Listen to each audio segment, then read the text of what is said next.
Mr. Speaker, New South Wales lags behind the rest of the world when it comes to infrastructure.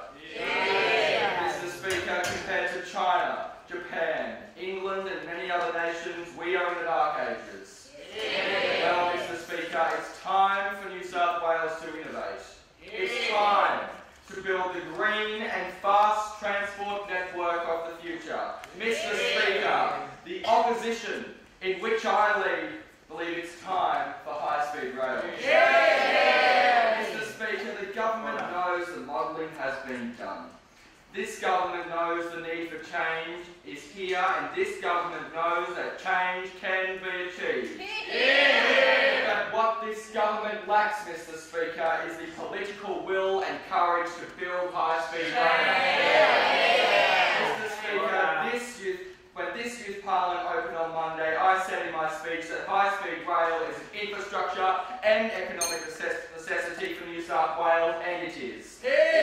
Federal government modelling from a report released in April last year shows that the economic return from high-speed rail would be $2.60 to every $1 invested. Yeah.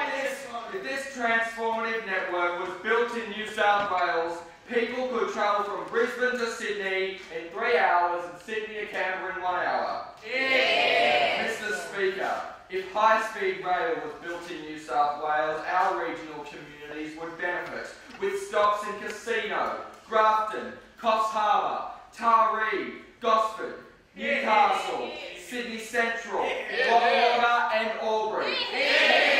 Businesses would be able to connect to grow quicker. People being able to commute long distances in a short time, and tourists will be able to get to their New South Wales getaway quicker.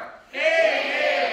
Not only will local businesses grow, but new workplaces will be built, providing long-term job opportunities with major infrastructure and maintenance depots being built in Coffs Harbour, the Premier's electorate of Newcastle and Holsworthy. Yeah.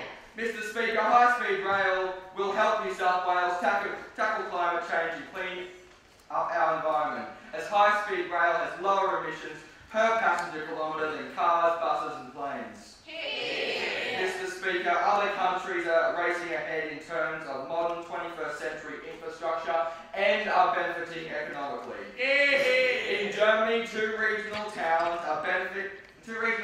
were connected to major cities with high-speed rail.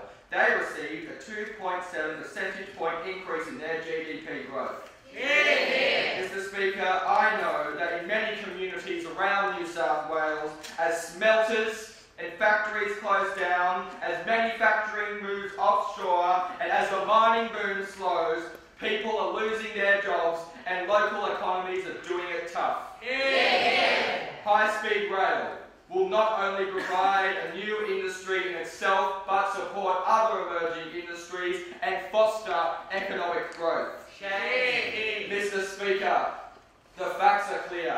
For our economy, our social fibre and our environment, that high-speed rail is needed. Yeah. This Parliament needs to act now, or our state will miss the boat and be stuck in the past, and I fear that our economy and our environment will pay. Yeah. I urge those opposite to join with the opposition in delivering a better future for New South Wales, because are we there yet?